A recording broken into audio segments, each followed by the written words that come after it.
Hello and welcome back to the port. I'm the Gav Major, and this is a review of the German Tier 6 premium destroyer Z-35, which has become available in the premium store for 12,500 doubloons.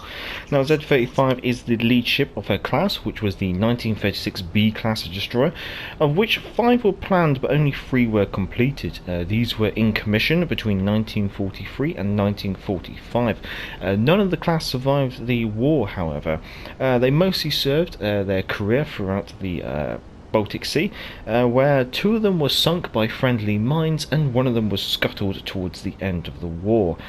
So quite an intriguing career, I guess you could say. Now, while we're playing friendly bumps with this Russian cruiser, we're making a move towards Charlie, because Charlie was our weak flank, so I was hoping to reinforce that, but it looks like our cruisers, well, one of our cruisers is already running scared. Looking at the enemy team, what we got? We got Japard in a division with a Ranger, so we have a carry again. We also have an Akatsuki, Graspe, Shores, New Mexico, Nagato, Gneisenhower. I guess it's worth noting maybe the Shores might have radar, Graspe will have very aggressive sonar, but apart from that, it's not all that bad. We also have the Graspe here. We're going to see if we can back up our Atlanta, and our Bedoini's running, unfortunately.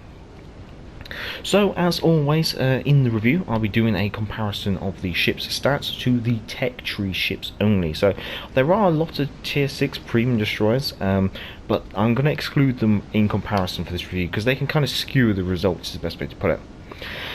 So, regarding survivability, regarding HP, she has the highest HP base of 19,100. Now, if we want to rope in, say, some of the premiums, which are known for having quite a high HP, then you probably want to maybe bring the Z-39 in. She's known for having a very high HP pool overall, and when we look into that, you can see that the Z-35 has slightly less HP than the Z-39, but the difference is only about 500 HP. Now, when it comes to the armour scheme, it's your typical tin can armour scheme that you're probably already accustomed to when it comes to destroyers, so there's nothing too special going on there.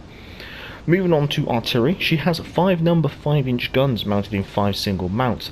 Up front we have B turret super firing over A turret, at the rear we have X turret super firing over Y turret, and then on the centre line but towards the rear island we have P turret, which is also forward facing, so you can kind of bring more turrets to bear to your front than you can to your rear if you're kiting. So that's quite interesting, especially for a German design, I guess you could say. Now, when it comes to the gun range, you are looking at having the second shortest range, which is 10.5 kilometers. You also have this second shortest reload, which is 3.8 seconds, which is quite nice. Now, you do have the second slowest traverse speed of 22.5 seconds per 180 degrees of rotation. Now, I might be able to actually sonar this Akatsuki.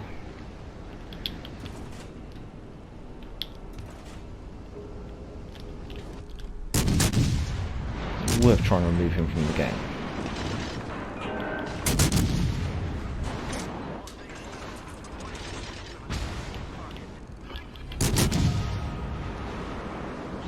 Torpedoes auf Deckung. Wir haben einen gegnerischen Zerstörer versenkt. Now we should be right to start dumping a smoke screen here to break off engagement. Feueralarm! Torpedos achter aus!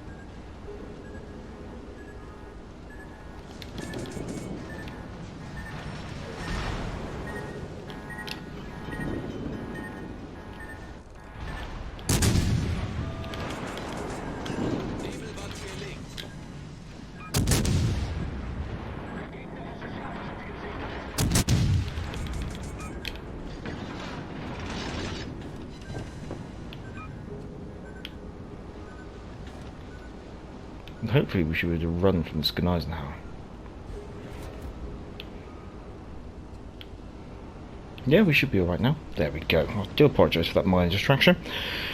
Regarding the guns, she has the lowest HE shell damage of only 1,500, second lowest fire chance of only 6% as well. However, you do have the highest AP shell damage, which is quite amusing, which is 3,000, so your AP shell damage is twice that of the HE, which does mean she might be slightly more intriguing when it comes to, say, shooting cruisers.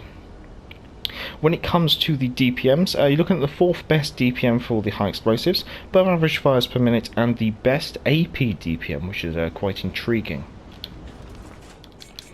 Now when it comes to the torpedoes, you have 2 quadrupled launchers mounted amidships. It's interesting to note some of the angles of them. Obviously the front one can't traverse all the way up to there, and as you saw before, the rear one couldn't go all the way back as well. Now that's quite interesting, but generally your torpedo angles are quite beneficial, I guess you could say. Now these have the 3rd fastest reload of 90 seconds, which is quite good, and you also have a better than average reload per tube, so generally quite fast reloading torpedoes. Now you do have the 2nd lowest torpedo damage, however, of 13,700, so that's not exactly going to be winning you any rewards, I guess you could say, but you do have a better than average range of 9 kilometers, which is quite helpful for the tier.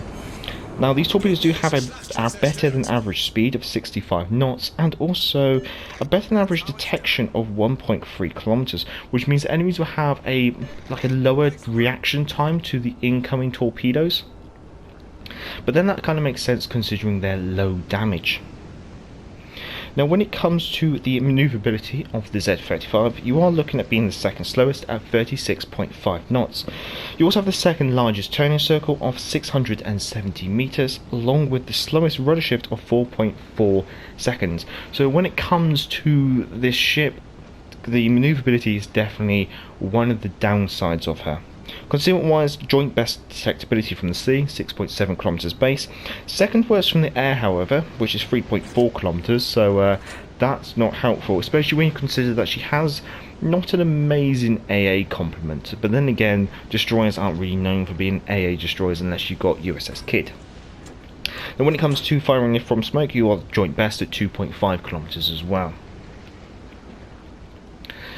Now when it comes to the consumables, you do have 2 smoke screens, and now these will have a 20-second duration, that's how long it takes to lay a smoke screen, 69-second dispersion, that's how long your smoke screens are sit around for, and a 240-second reload. This is very similar to the smoke screen which is on the MASS, the Tier 6 Tech Tree German destroyer. You also have 2 sonar consumables, and these will have a duration of 100 seconds and 180-second reload. Now the impressive thing about this sonar is it will detect ships at 5 kilometers range and torpedoes at 3.5 kilometers range, so it is quite an aggressive sonar. But it's amusing to note that this ship does not come with an engine boost. Now, as per all premium ships, she does come with a Type 9 permanent camouflage, which is exactly the same as a Type 4 consumable camouflage in regards to its qualities. Now as always, down in the description will be the commander build and the modules. Commander build, it's very typical Eric Bay commander build, I guess you could say, so I'll flash that up on screen now. Regarding the modules, aiming systems module 1, propulsion module 2 and concealment systems module 1 is what I would recommend for this ship.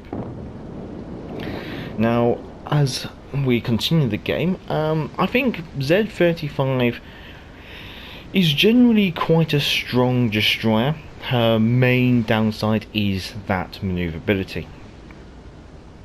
However, she's got the DPM and the HP and the sonar to pretty much tangle with most destroyers with ease. And as you can see with my Sims inspiration on my commander, I've already got my total HP up to 21,260, which is very nice. And also, because she has quite good base concealment, and I have got Świrski as an inspiration with my Eric Bay, my concealment is down to 4.9. So it does make her very deadly. Hopefully we will secure this cap before the bombers come in. But you can kind of see the lethargic speed of this ship at times.